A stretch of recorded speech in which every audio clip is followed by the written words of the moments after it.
You making notes? That ought to be good. Yeah, let me write down what I think of you. Yeah. You ain't got enough paper. Look over there real quick. He smiles every time he does that. Yeah, I think you're funny looking. And that 11 car was unreal, man. He'd come up off that corner, and in 2 laps, he'd be a football field ahead of everybody. And then it came down to the 5 and then the 11, and then they was the show from the last 100 laps or so. They really outrun him bad with brand new tires. After about 30 or 40 laps, then it'd settle down, and from then on, he would be his quicker car on the racetrack. But when those cars get within a couple of car lengths of each other, they just go all to pieces. We need to come up with a deal where we can color the air, then people would know what the air does to them. You know what I mean? Different colors. And everybody struggled with it. It wasn't just 1 or 2 drivers. Okay, we was at Dover Downs yesterday, Richard. Yeah, we're in level cross today. Back in level cross, the Petty Museum, as we talk about. But it was quite a day yesterday. You know, they trucked us in like we was animals, I guess, you know, from way outside. And you had quite a day, and I followed you around everywhere you went. And I hope you made some people happy. I don't know. It made me happy, okay? Okay, yeah. You know, but it was a completely different kind of race than what Talladega was. You know what I mean? Yeah. Even though the first deal, before they had the first break, everybody got within 2 car lengths of each other and just rode around.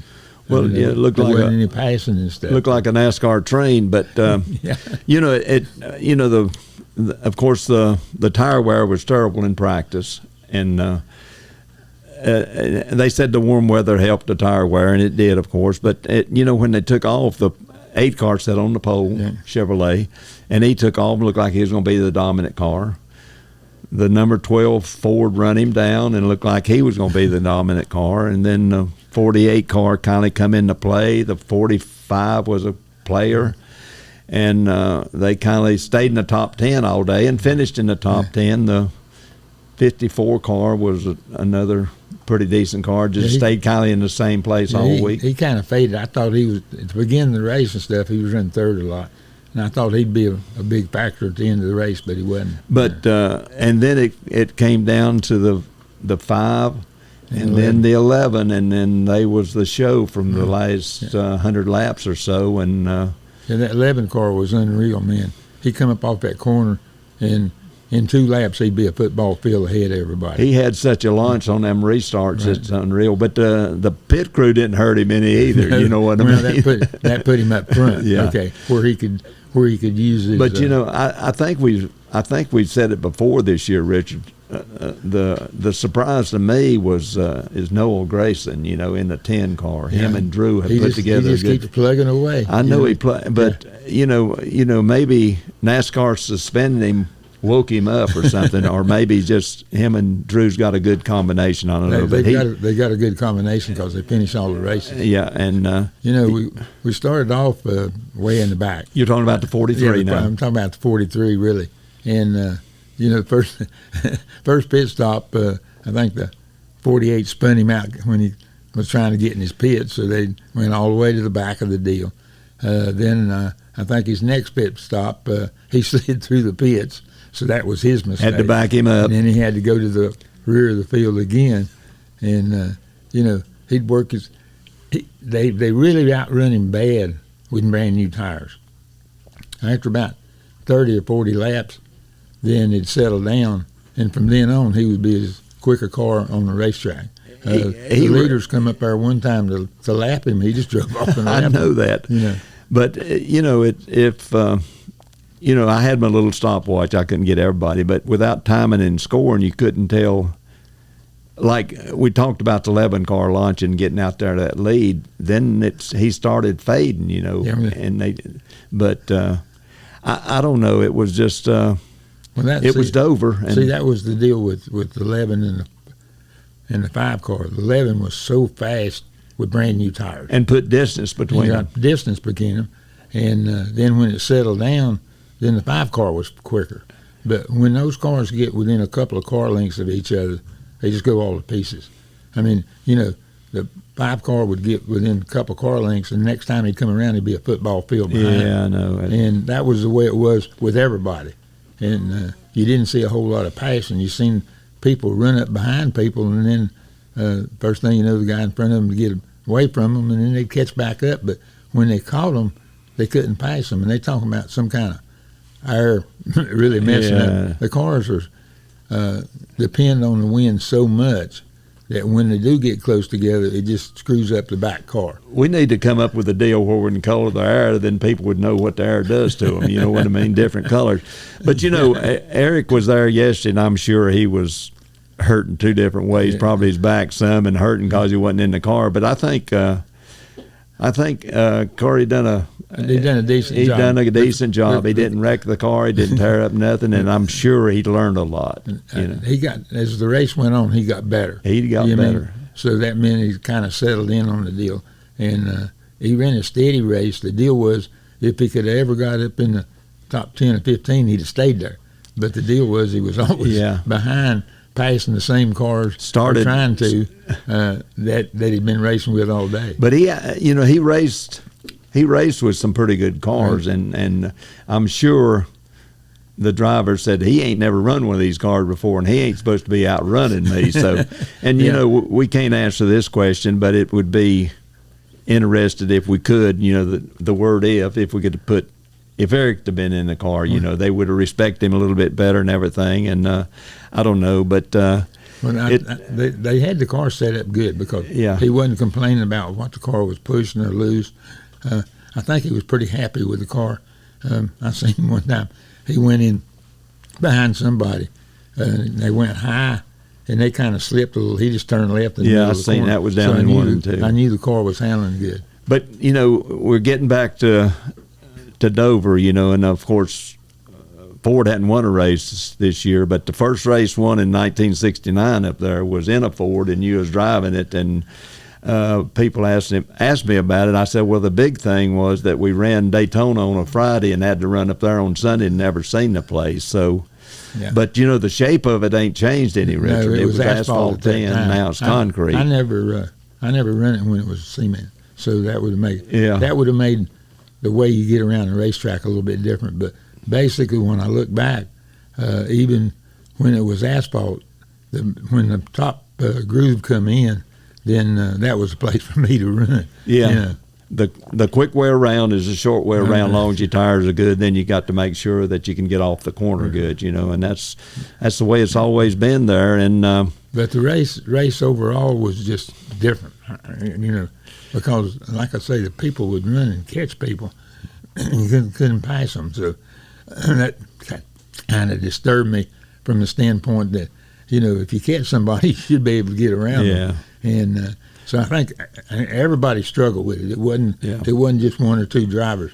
And so far, the way I see it, the cars are overcoming the drivers because the drivers haven't been able to maneuver and overcome the way the air acts around the cars. So it's going to be a long time trying to figure that out. Yeah, let's learn to color that air where we can tell what it's doing. Okay, but I don't know, Richard. I wish we could take the word "if" out of racing, but I'm gonna brag on the 43 again. He done a decent job. We didn't tear up nothing with the 3 cars, you know. And John Hunter, he stayed out of trouble. He stayed out of trouble, and they made real good pit stops and good decisions. And he wound up 20th, and that ain't a lot to write home about. But it's in today's world, it ain't awful bad. You know what I mean? Yeah. Well, anyhow, we're getting ready to go to Kansas, and that's completely different.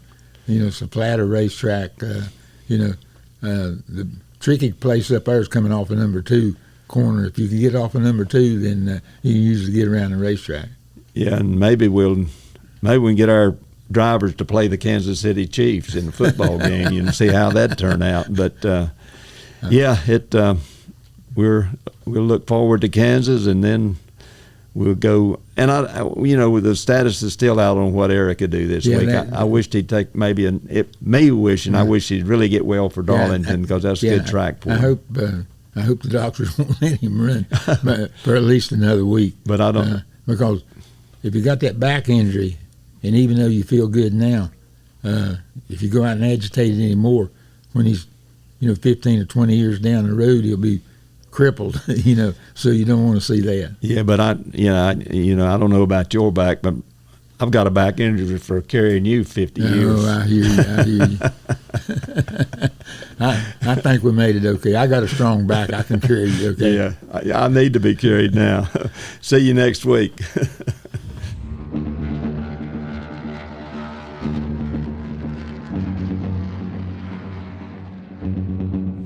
Every once in a while I watch the race and say, I think I could do this, and then I see them bring one in with a wrecker, and I say, that's the reason I'm not out there. So, no, we done our deal in our day, and, we got a new crowd doing it today. When Richard quit, he quit, and I admire him for that. But I know we was over at Charlotte one evening, and we was getting ready to leave and watching late practice, and he said to me, as they came down in the corner, he said, I'm glad I don't have to do that no more. And as far as me making the calls in the pits anymore, I don't admire them having to do it now with the stages coming up and where the tires, when to put tires on, and a half a pound of air pressure. And we didn't have a gauge that would read within 2 pounds of each other back then, but we got through with it pretty good.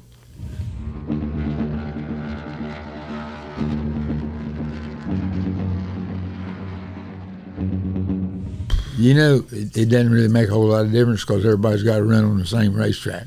And, and we're doing this in different era with different drivers, different cars, different tires, so the circumstances. So you can't really compare the cement to the asphalt because everything's different. He hit the nail on the head, but it goes back to the question people ask me a lot of time, what was your favorite track? I said I tried not to have one because if you had a favorite, then you had to have one you didn't like, and that was a strike against you before you got there. So concrete, asphalt, of course, Richard spent a lot of his time on dirt too, and he was okay on dirt too, but they had special dirt tires and everything, and a lot of the people just don't realize where NASCAR started and where it's at today.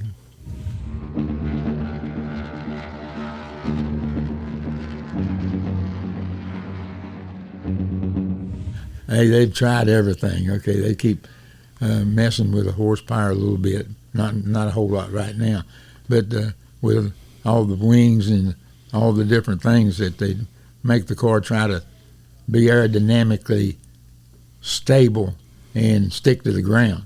And I think really they've overdone it, but I don't know if you can ever back it up because they went so far in that direction. How do you do it? And I think all racing circuits have started looking at aerodynamics more than they have horsepower or tires or tracks. And so it makes a hard decision. Where do you go from here? I ain't got a clue one way or the other. If it comes down to that close and they're that close, they're probably looking for a green-white checker because they're probably going to make contact. But they got the cars so close right now, and they don't. You can't work on them at the racetrack after the situation, the tire situation, the weather situation, and you can't adjust to it. So I don't know what to say. They still got them on television. They have a decent crowd everywhere we go, and me and Richard still enjoy going.